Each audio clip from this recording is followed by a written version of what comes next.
Hello दोस्तों, नमस्कार। मैं हूं अभय आनंद और आप देख रहे हैं DM क्लासेस। तो दोस्तों, आज हम डिस्कस करने जा रहे हैं बर्नौली थ्योरम का ही अगला पार्ट। हम लोग प्रॉब्लम नंबर 4 तक प्रॉब्लम करा चुके हैं। उसके बाद चलते हैं, आज हम 5 नंबर से डिस्कस करेंगे। तो दोस्तों देखिए, 5 नंबर प्रॉब्लम क्या कह रहा है। किसी फैक्ट्री में बने एक बल्ब की 150 दिनों के उपयोग के बाद फ्यूज बल्ब होने की प्रायिकता 0.05 है। देखिए, फ्यूज बल्ब की प्रायिकता कितना है, 0.05 है। इसकी प्रायिकता ज्ञात कीजिए कि इस प्रकार 5 बल्बों में से, देखिए अब यहाँ पे 5 बल्ब है। हाँ, n का मान कितना हो गया दोस्तों, 5 हो गया। चलते हैं 5 नंबर प्रॉब्लम में n का मान कितना हो गया, तो 5 हो गया, क्योंकि यहाँ 5 बल्ब में से बोल रहा है, 5 बल्ब बोल रहा है, तो n का मान कितना हो गया, 5 बल्ब हो गया। अब इसमें भी प्रॉब्लम बोल रहा है क्या कि फ्यूज बल्ब जो हो जाएगा प्रोबेबिलिटी भी आप मान लेते हैं क्या, तो फ्यूज बल्ब ये कितना है, तो 0.05 है, 0.05 है। अच्छा, यहाँ पे अगर इसको फ्यूज बल्ब को सफलता मानते हैं तो क्यों असफलता क्या हो जाएगा, फ्यूज बल्ब नहीं। समझे बात को, फ्यूज बल्ब नहीं। तो यहाँ पे Q का मान जो लीजिएगा ये क्या हो जाएगा, तो फ्यूज बल्ब नहीं। हाँ, इसका मान हो जाएगा 1 - 0.05 और यहाँ पे हो जाएगा आपका 0.95 है ना। अब यहाँ पे कहता है पहला नंबर, एक भी बल्ब फ्यूज नहीं होगा, एक भी बल्ब फ्यूज नहीं होगा, उसका प्रोबेबिलिटी निकालिए। मतलब 5 बल्ब आप निकाले और उसमें से एक भी बल्ब फ्यूज नहीं हुआ, तो उसका प्रोबेबिलिटी कितना हो जाएगा। तो देखिएगा यहाँ पे है पहला नंबर, प्रोबेबिलिटी निकालना है, एक भी बल्ब फ्यूज नहीं। एक भी बल्ब फ्यूज नहीं मतलब क्या, यहाँ पे R का मान हो गया 0, 5 में से एक भी बल्ब फ्यूज नहीं हुआ, तो R का मान कितना हो गया, तो 0। N का मान क्या हो गया आपका 5। और सूत्र क्या होता है बताइए, तो सूत्र क्या होता है, सूत्र होता है आपका क्या, तो सूत्र होता है CnR Q पे पावर n - R × P पे पावर R।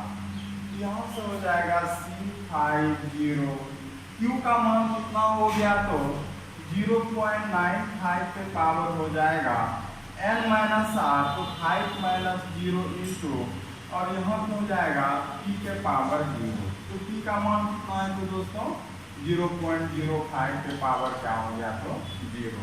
अब किसी भी संख्या पे पावर 0 होगा तो उसका मान कितना हो जाएगा, तो 1 हो जाएगा।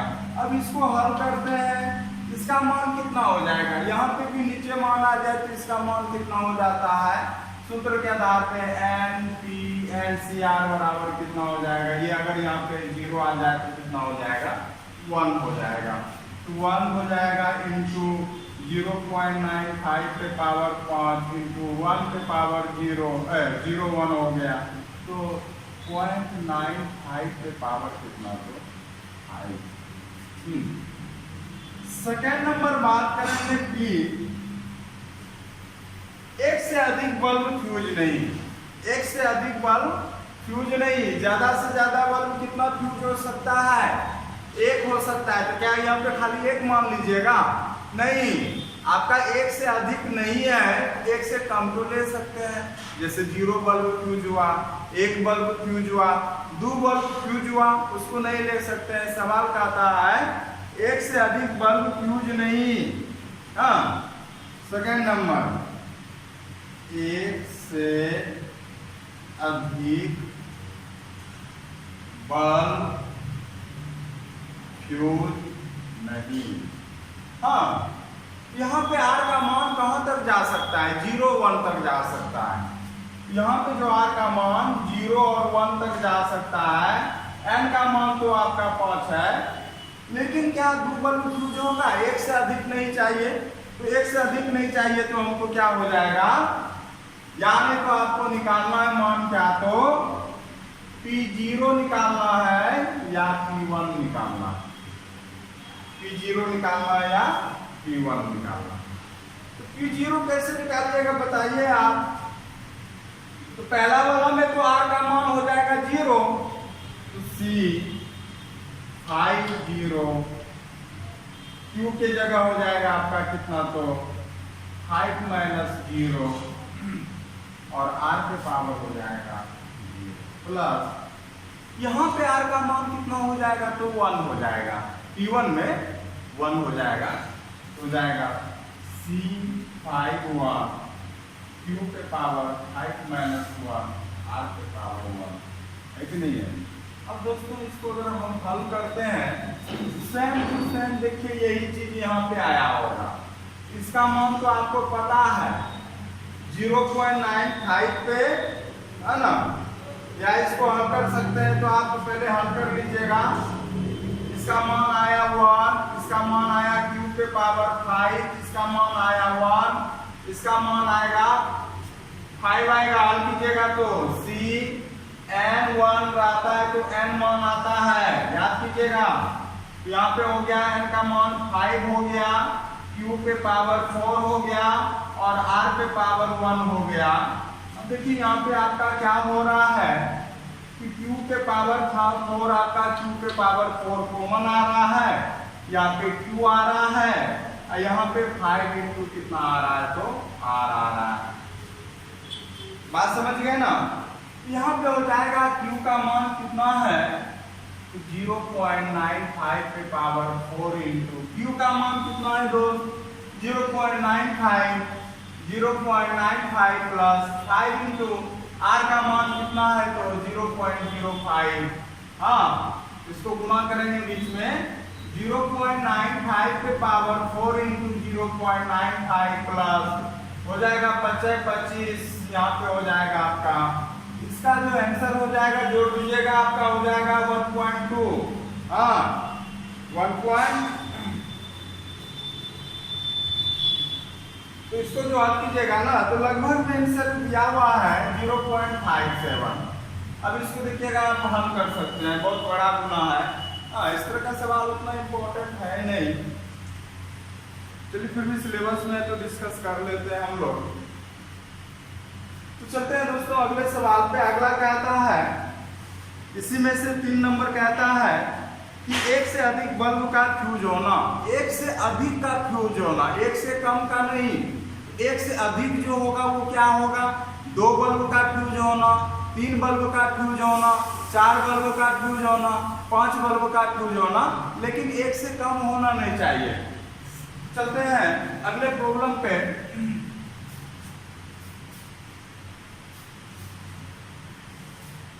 इस बार हम प्रोबेबिलिटी निकाल रहे हैं, एक से अधिक बल्ब का फ्यूज होना, उसका हम लोग प्रोबेबिलिटी निकाल रहे हैं। 1 2 3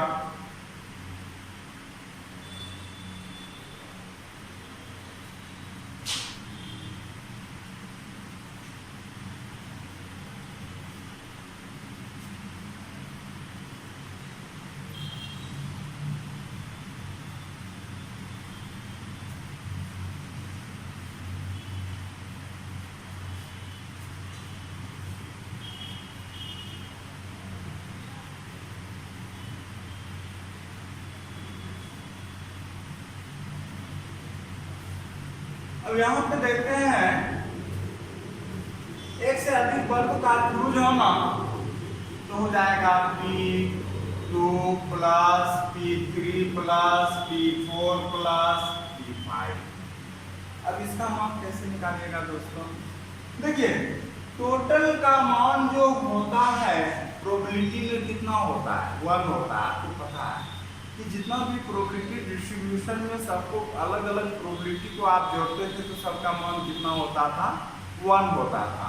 हमको यहाँ पे 2 से लेके 5 तक का चाहिए। हाँ, अगर इसको हल कर सकते हैं तो देखिएगा टोटल कहने का मतलब क्या हुआ, आप समझे बात को। टोटल कहने का मतलब हुआ, हम ये कहना चाह रहे हैं, आप लोगों को मिसअंडरस्टैंडिंग नहीं होना चाहिए एग्जाम हॉल में। टोटल मतलब यही हुआ कि P0 plus P1 plus P2, हाँ सुनिएगा, plus P3 plus P4 plus P5 का मान कितना 1। टोटल प्रोबेबिलिटी कितना तो 1। हमको चाहिए किसके बारे में, 2 से लेके 5 तक के बारे में। इसको हम क्या करेंगे, इधर आके घटा देंगे, इधर क्या करेंगे तो घटा देंगे, समझिएगा। हमको 2 से 5 तक चाहिएगा और हमको 0 1 नहीं चाहिए, तो 0 1 इधर LHS से ले जाएंगे किधर RHS, तो इधर प्लस में तो उधर क्या हो जाएगा माइनस में हो जाएगा। तो यहाँ पे अगर 2 से लेके 5 तक करना है, 1 माइनस हो जाएगा P0 प्लस क्या तो P1, और P0 P1 का मान आप निकाले हुए हैं, याद कीजिएगा। P0 P1 का मान क्या हुआ तो आपका निकला हुआ है, और कितना निकला हुआ है तो 0.57। अगर घटा देते हैं 0.43, इसका क्या हो जाएगा आंसर हो जाएगा। चलते हैं दोस्तों, कम से कम एक बल्ब फ्यूज होता है, कम से कम, सुनिएगा, कम से कम एक बल्ब फ्यूज होता है, उससे कम नहीं होता है, लेकिन उससे अधिक होगा कि नहीं होगा, बात समझ रहे हैं ना। कम से कम एक बल्ब फ्यूज होता है, कम से कम मतलब उससे कम नहीं होना चाहिए, उससे ज्यादा आपका हो सकता है, बात समझे ना। तो यहाँ पे हो जाएगा कम से कम मतलब हुआ कि बल्ब फ्यूज होता है तो 1 2 3 4 5 तक हो सकता है, लेकिन आपका यहाँ पे 0 का मान नहीं होगा, क्योंकि कम से कम 1 बल्ब फ्यूज होना चाहिए। तो चलते हैं अगले प्रॉब्लम पे हम लोग। आप लोग ध्यान से वीडियो देखते रहिएगा, क्योंकि समझ में आएगा। अगर एक बार में समझ में नहीं आता है दोस्तों, आप डबल टाइम देखिए, हाँ निश्चित रूप से आएगा समझ में, क्योंकि ये कोई बड़ा बात नहीं है प्रॉब्लम को समझना। हम बहुत डीपली के साथ पढ़ा रहे हैं ताकि आपको समझने में कठिनाई ना हो। कम से कम एक बल्ब फ्यूज का होना, 4th नंबर, कम से कम एक बल्ब का फ्यूज होना, कम से कम एक बल्ब फ्यूज होना, तो क्या हो जाएगा P1 P2 P3 P4 P5। कहने का मतलब है कि अगर यहाँ पे 1 से लेके 5 तक का मान निकालना है, फिर चलिएगा कि 0 से लेके 5 तक का मान कितना 1, 0 से लेके 5 तक का मान कितना तो 1, तो 1 से लेके 5 तक का मान चाहिए, तो इसको आप क्या कीजिए तो इधर घटा दीजिए। ये कंसेप्ट बहुत काम करेगा दोस्तों, एक बात हमेशा याद रखिएगा, टोटल प्रोबेबिलिटी का मान कितना तो 1। अब यहाँ पे 1 से लेके 5 तक का मान चाहिए, तो 1 माइनस क्या हो जाएगा P0, 1 माइनस P0, और P0 का मान आपको ख्याल होगा, P0 का मान कितना था, हमने मान वहां पे लिखा नहीं था, 0.77 होगा। जब आप 0.95 पे पावर 5 कीजिएगा तो यहाँ पे क्या हो जाएगा, फर्स्ट आवर में फर्स्ट क्वेश्चन था जो, तो उस समय क्या होगा 0.77 होगा, और P0 का मान, और उसको घटा दीजिएगा तो आ जाएगा कितना तो 0.23। फर्स्ट आवर में आप निकाले थे, फर्स्ट समय में फर्स्ट प्रॉब्लम जो था कि एक भी बल्ब का फ्यूज नहीं, हम वहां पे छोड़ दिए थे 0.95 पे पावर 5, उसको 5 बार गुना कीजिएगा तो 0.77 के आसपास आएगा, मतलब 2 अंक में 3 अंक में, उसको आप निकाल के आप हल कर सकते हैं, ठीक है। नहीं तो आप यहाँ पे भी आंसर छोड़ सकते हैं, क्योंकि गुना भाग में बहुत समय लगेगा। तो चलते हैं अगले प्रॉब्लम पे दोस्तों।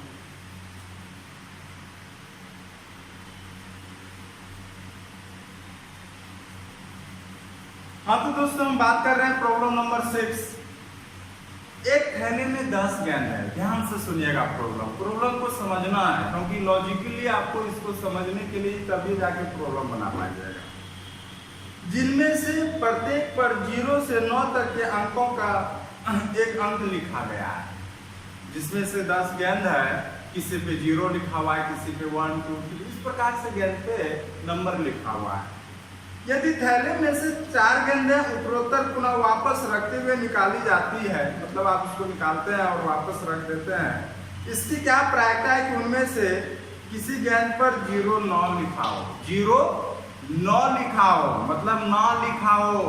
इसकी क्या प्रायिकता है कि जिस पर 0 नहीं लिखा हुआ है उसका क्या मान होगा। अच्छा बताइए दोस्तों, एक थैले में 10 गेंद है, n का मान कितना हो गया आप ही बताइए। प्रॉब्लम नंबर कितना जा रहा है तो 6 जा रहा है। n बराबर यहाँ पे 10 हो गया, क्योंकि आप 10 गेंद में ही निकाल रहे हैं। बात समझे ना। 4 गेंदें, अब देखिए 0 अंक वाले गेंद की प्रायिकता क्या होगा, सफलता। क्योंकि वहां तो सवाल पूछ रहा है कि 0 गेंद न होने की प्रायिकता क्या है। तो 0 गेंद वाले न होने का तो हम पहले ये समझेंगे कि 0 वाला कौन आ सकता है, कौन नहीं आ सकता है। जैसे आप समझिएगा 10 को गेंद है आपके पास, 0 से लेके 9 तक लिखा हुआ है, उसमें से आप एक गेंद निकाले जो 0 वाला होगा, उसका प्रोबेबिलिटी कितना होगा। तो 10 गेंद में से तो एक ठोक तो 0 लिखा होगा, तो 1/10 होगा कि नहीं होगा। तो यहां पे जो होगा प्रोबेबिलिटी, सफलता, हाँ, अगर वो 0 वाला गेंद निकलता है, 0 लिखित गेंद जिस पर 0 लिखा हुआ है, जिस पर 0 क्या क्या है लिखा गया। 0 जो लिखा गया है वो क्या हो जाएगा 1/10। अब क्यों जो आप ले रहे हैं और सफलता ले रहे हैं यहां पे,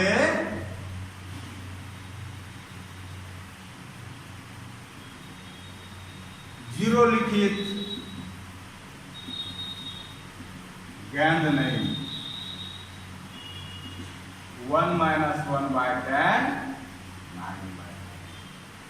अब 4 गेंद निकाली गई है, आज चारों गेंद में 0 नहीं होना चाहिए, चारों गेंद में 0 नहीं होना चाहिए। तो R का मान यहाँ पे कितना, या इसको ऐसे समझते हैं 4 गेंद निकालने पर 0 नहीं वाले गेंद की प्रायिकता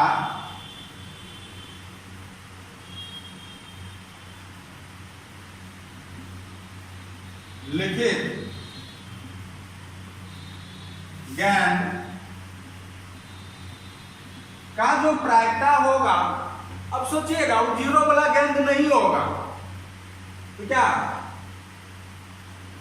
0 वाला से आएगा कभी, ये तो 0 गेंद नहीं चाहिए तो 1/10 से आएगा, नहीं आएगा, क्योंकि 1/10 से आएगा वही गेंद आएगा जिस पर 0 लिखा होगा।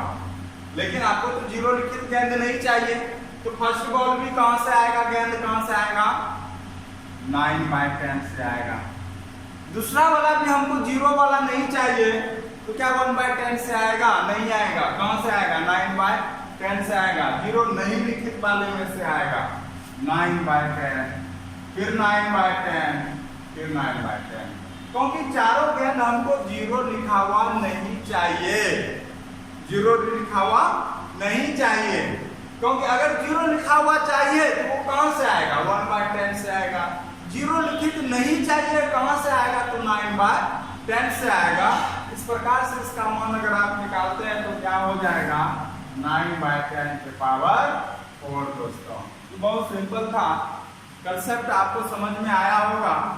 अगर नहीं समझ में आया होगा तो फिर से आप पुनः देखेंगे इनको।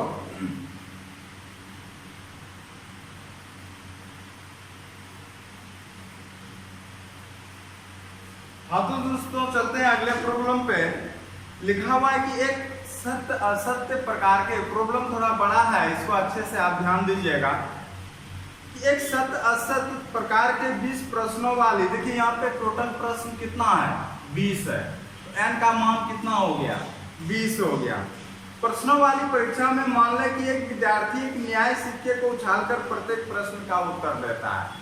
वो जो वहां पे क्वेश्चन को सॉल्व कर रहा है, एक सिक्का उछालता है, उसके बाद फिर उसका सॉल्यूशन निकालता है।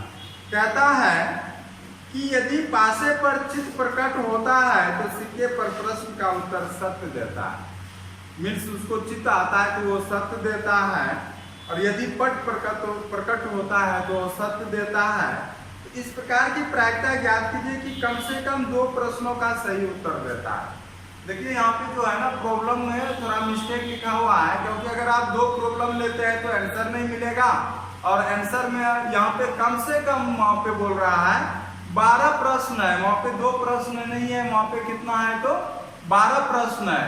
तो आप लोग सबसे पहले अगर किताब लेके बैठे हुए तो वहां पे 2 प्रश्नों के जगह आप 12 प्रश्न बनाइए, तो 12 प्रश्न कम से कम, मतलब वो बोल रहा है कि कम से कम 12 प्रश्न का जरूर उत्तर देता है। तो 11 प्रश्न तक का तो सवाल ही नहीं है, क्योंकि 11 तक का तो बोल ही नहीं रहा है। कम से कम वो 12 तो जरूर देता है। तो 12 हो सकता है, 13 हो सकता है, 14 हो सकता है, 15, 16, 17, 18, 19, 20 तक वो क्या करता है तो सही उत्तर देता है। तो हम लोग को यहाँ पे 12 से लेके कहाँ तक का निकालना है तो 13 तक का निकालना है। हाँ तो चलते हैं। तो एक सिक्का पर, अब देखिए पहले प्रॉब्लम को जो सॉल्व करता है वो सिक्के को उछाल के करता है। तो एक सिक्के पे चित्त आता है, आने का प्रायिकता क्या है, तो क्या होता है कि वो चित्त आता है तो प्रश्न करेक्ट करता है, पट आता है, टेल आता है तो क्या करता है तो वो आंसर क्या करता है, इनकरेक्ट करता है, गलती से गलती असत्य करता है। तो पहले यहाँ पे निकाल लेते हैं हम लोग सफलता और असफलता। तो यहाँ पे प्रॉब्लम नंबर हम लोग कितना चल रहे हैं 7। तो कहता है यहाँ पे अगर पी पे आप ले रहे हैं क्या तो सक्सेस, सफलता ले रहे हैं, तो इसका मतलब है कि वो क्या है कि चित्त आने का। तो प्रोबेबिलिटी क्या है तो चित्त आने का, क्योंकि चित्त आएगा तभी वो सही उत्तर देगा और सफल होगा। तो प्रोबेबिलिटी आने का, चित्त आने का प्रोबेबिलिटी कितना है तो 1/2 है। फिर चलते हैं यहाँ पे क्यू क्या है और सफलता है, अनसक्सेस है। तो क्या है ये अनसक्सेस, मतलब औसत उत्तर देता है। औसत उत्तर कब देता है तो सवाल पढ़िएगा तो पट आएगा, टेल आएगा, तो पट आएगा तो क्या आएगा वो औसत उत्तर देता है कि नहीं है। तो इस प्रकार से आपका हो गया यहाँ पे। चलिएगा एक काम करते हैं, चित्त और पट को अभी प्रोबेबिलिटी निकाल लेते हैं। अब सफलता और सफलता डिसाइड करते हैं। सिक्के पर चित्त आने का प्रोबेबिलिटी 1/2 और पट आने का क्या तो 1/2। अब सफल और सफल कब होगा जब वो उत्तर देगा। हाँ यहाँ पे देखिएगा पी सफलता कब सफल होगा जब वो सत्य उत्तर देगा।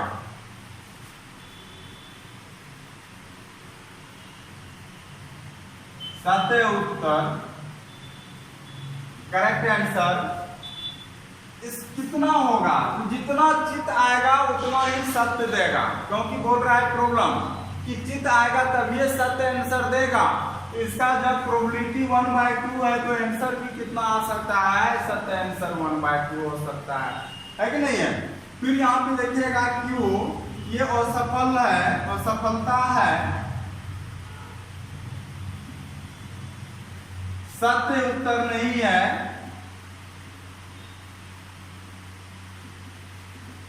वन माइनस 1/2 और यहां से क्या हो जाएगा 1/2 है ना। तो यहां से क्या हो जाएगा 1/2 हो जाएगा। अब चलिएगा दोस्तों यहाँ पे क्या है, सत्य उत्तर नहीं है तो 1/2 हो जाएगा। अब यहाँ पे क्या है कि आपको क्या किसका प्रोबेबिलिटी निकालने बोल रहा है, तो कम से कम 12 प्रश्नों का। तो यहाँ पे 2 प्रश्न लिखा हुआ है, आप उत्तर सुधार लीजिएगा। ठीक है, तो कम से कम कितना का होना चाहिए, 12 प्रश्न का होना चाहिए। तो प्रोबेबिलिटी लिख रहे हैं कम से कम 12 प्रश्नों का सही उत्तर। 12 प्रश्न कर रहा है यहाँ पे, तो क्या हो जाएगा, P12 प्लस P13 हो सकता है, क्योंकि कम से कम 12 बोल रहा है, 12 से आप कम नहीं ले सकते हैं।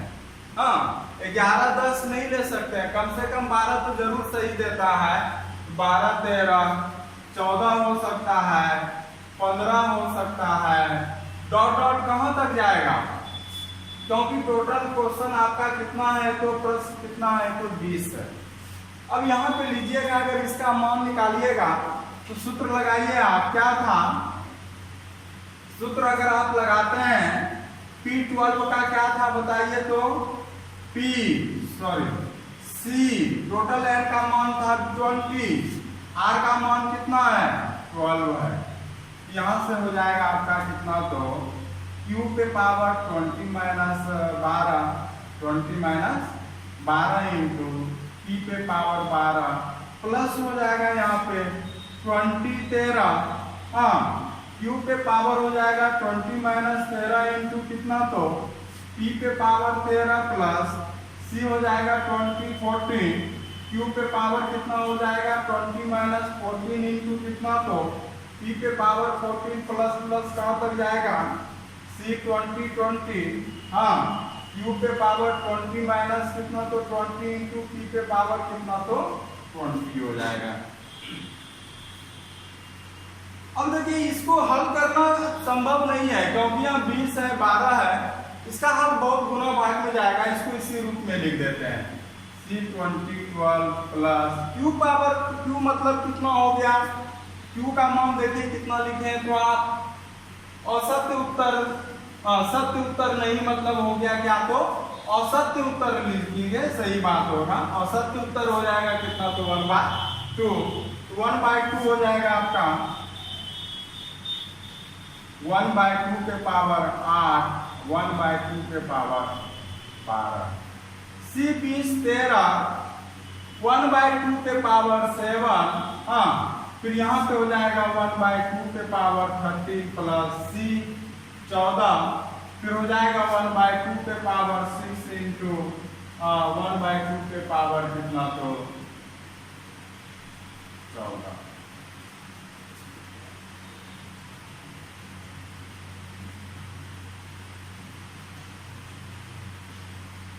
वन बाई टू के पावर 20 इंटू 1/2 के पावर 20। अब देखिएगा यहाँ पे सब के पर 1/20 नहीं है, 2 है, 1/2 के पावर देखिएगा, हल कीजिएगा तो यहाँ पे देखिए बेस समान है, पावर जुटेगा, आधार समान है तो पावर जुटेगा, तो लिख सकते हैं आप क्या, तो C 20 12 1/2 के पावर 20 प्लस C 20 13 1/20 के पावर 2 के पावर 20, C 20 14 1/2 के पावर कितना, तो 20 plus dot dot dot plus C 20 20 1/2 के पावर कितना, तो 20।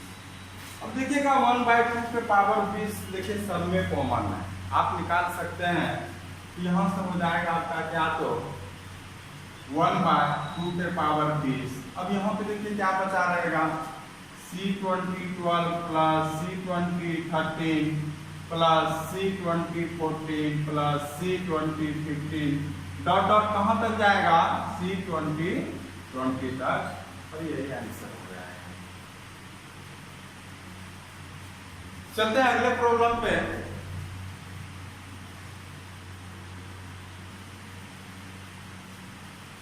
हाँ तो दोस्तों चलते हैं अगले प्रॉब्लम पे। प्रॉब्लम नंबर 8 क्या आता है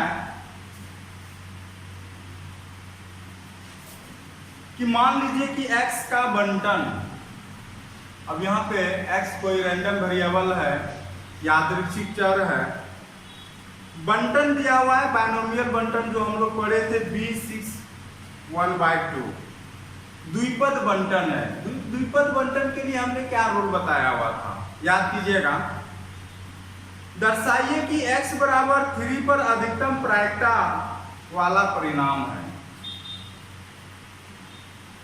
सबसे पहले याद कीजिएगा द्विपद बंटन, क्योंकि द्विपद बंटन अगर आपको याद नहीं आ रहा है तो प्रॉब्लम बनाने में कठिनाई होगा। बायनोमियल थ्योरम,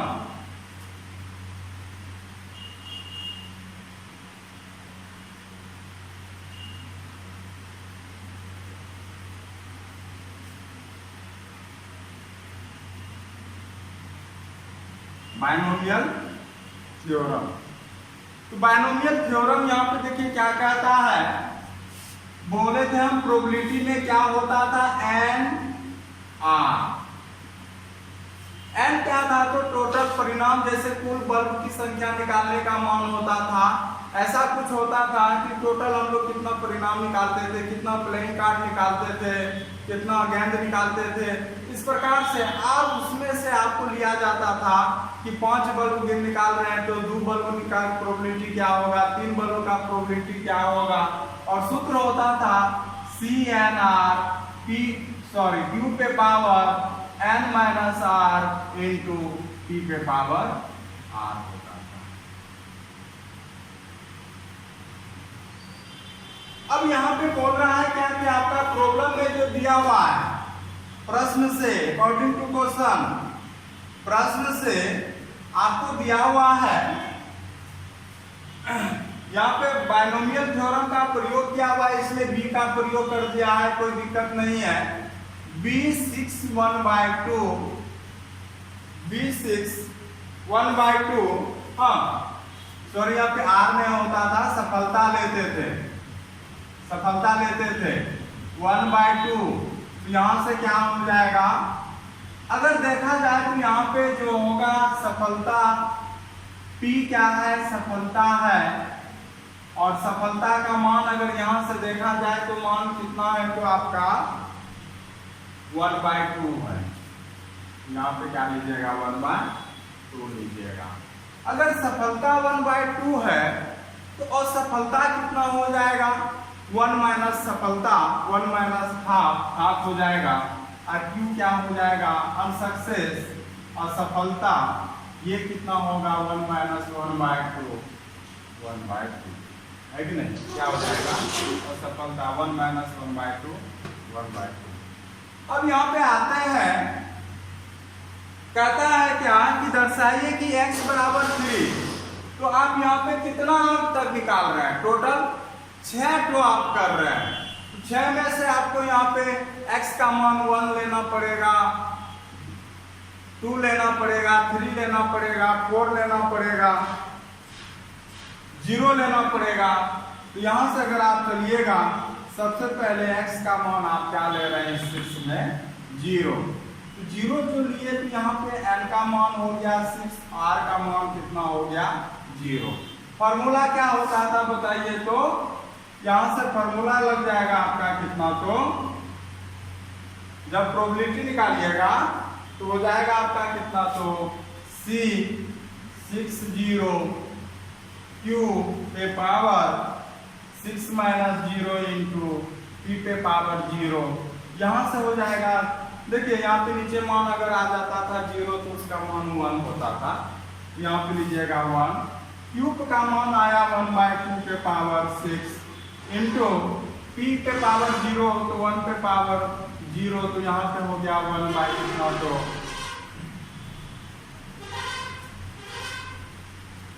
और सर यहाँ पे क्या हो जाएगा, 6 का मान 0, कंफ्यूजन आ गया। तो यहाँ पे क्या हो जाएगा दोस्तों, इसका मान तो 1 हो गया, फॉर्मूला में आप अगर देखिएगा तो डायरेक्ट इसका मान लिख सकते हैं C एंड 0 का मान कितना, तो 1। अगर नहीं है तो आप ये वाला फॉर्मूला लगाइएगा, C N R n factorial r factorial n minus r factorial, जो हम आपको कितना दिन से यूज कर रहे हैं, पर डे यूज कर रहे हैं, है ना। तो इसका मान क्या हो गया, 1 इंटू 1/2 पे पावर 6 64 हो गया इंटू 1, इसका मान जो हो जाएगा कितना हो जाएगा 1/64। हाँ, अब चलते हैं, देखिए x का मान कितना ले लिए 1 ले लिए, तो यहाँ पे n का मान तो 6 रहेगा, r का मान 1 हो जाएगा, C61 तो q पे पावर 6 - 1 इंटू p पे पावर 1। तो यहाँ पे देखिएगा इसका मान निकालिएगा तो आपको 6 आएगा। कैसे आएगा, तो फॉर्मूला यही वाला यूज करेंगे, तो 6 फैक्टोरियल y है ना, आप हल कर लीजिएगा। यहाँ पे हो जाएगा 6 इंटू 1/2 पे पावर 5 इंटू 1/2 पे हो जाएगा यहाँ पे 6/64। हाँ, कटा भी सकते हैं, 3/3 32 आ जाएगा। अगर x का मान लेते हैं 2, n बराबर 6, r बराबर 2, यहाँ से क्या हो जाएगा आपका बताइएगा, C62 q पे पावर क्या हो जाएगा 6 - 2 इंटू p पे पावर क्या तो 2,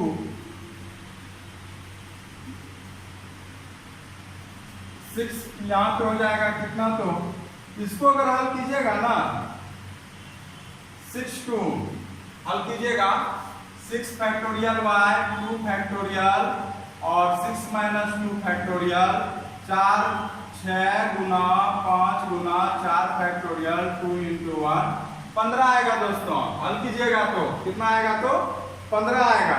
तो यहाँ पे हो जाएगा 15 इंटू 1/2 पे पावर क्या हो जाएगा 4 हो जाएगा, और 1/2 पे पावर 2 तो 15 कितना हो जाएगा 64 हो जाएगा। इस प्रकार से फिर x बराबर 3 लीजिएगा, x बराबर 3 लीजिएगा तो n बराबर 6, r बराबर कितना तो 3, यहाँ हो जाएगा 6 3 q पे पावर 6 - 3 इंटू p पे पावर हो जाएगा 3, और यहाँ से हो जाएगा आपका, अगर इसको हल करते हैं ना आप, यहाँ पे 3 हो जाएगा, आप हल कीजिएगा वहाँ पे 20 मान आएगा। कितना आएगा, तो जैसे हम यहाँ पे हल किए हैं यही वाला फॉर्मूला लगाइएगा, कितना हल हो गया आएगा 20 आएगा, 1/2 पे पावर 3 इंटू 1/2 पे पावर 3 तो हो जाएगा 20/64।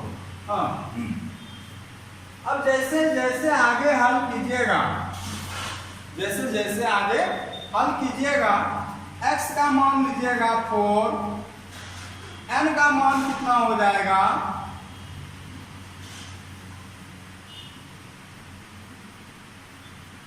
आप चलते जाइएगा हल कीजिएगा तो फिर इसका मान निश्चित रूप से 15/20 64 आएगा। अब देखिएगा तो x बराबर 5 लीजिएगा, निश्चित रूप से उसका मान कितना आएगा 6/64 आएगा। x बराबर 6 लीजिएगा, x बराबर 6 लीजिएगा, इसका मान निश्चित रूप से 1/64 आएगा। हमारा सॉल्यूशन किया हुआ है, जैसे जैसे हम हल करते जा रहे हैं वैसे वैसे ही याद कीजिएगा। हम जैसे 3 तक दिखाए तो 3 पे मैक्सिमम दिखाना था, 4 पे दिखाइएगा फिर 15/64 हो जाएगा, फिर 5 पे दिखाइएगा तो 6/64 हो जाएगा, घटते जा रहा है। फिर n x बराबर 6 पे दिखाइएगा तो 1 कितना हो जाएगा 64 हो जाएगा। तो मैक्सिमम जो हो रहा है वो कहाँ पे हो रहा है, वो आपका 3 पे हो रहा है। देख लीजिए आप कितना हो रहा है, तो 20/64 हो रहा है। तो यहाँ पे लिख लीजिएगा क्या था, बायनोमियल थ्योरम जो सबसे अधिक हो रहा है वो x बराबर कहाँ पे हो रहा है, तो 3 पर आपका सबसे मैक्सिमम हो रहा है।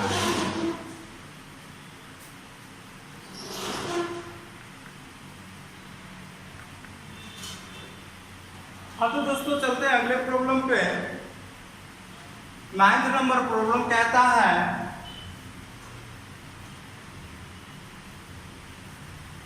कि एक बहुविकल्पीय परीक्षा में 5 प्रश्न है। देखिए n का मान कितना हो गया, यहाँ पे 5 प्रश्न हो गया, जिसमें से प्रत्येक में 3 संभावित उत्तर है।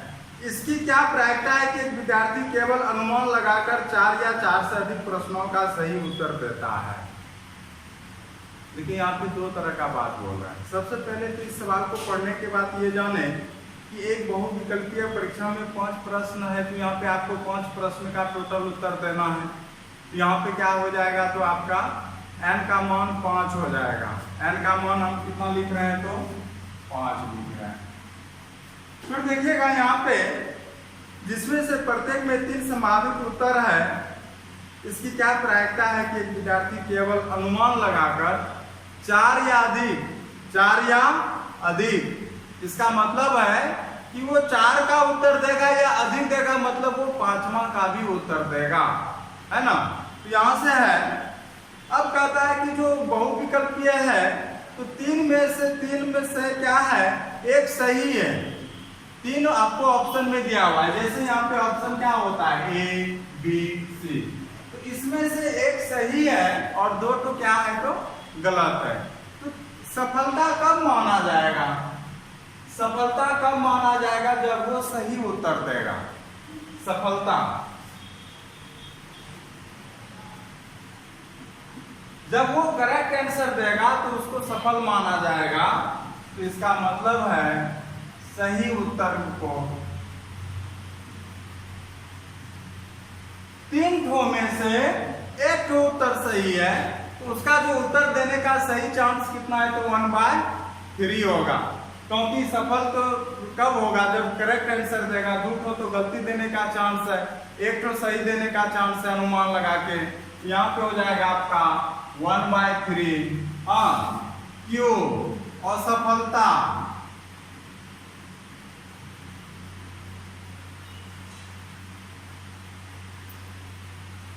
असफलता क्या, तो सही उत्तर नहीं,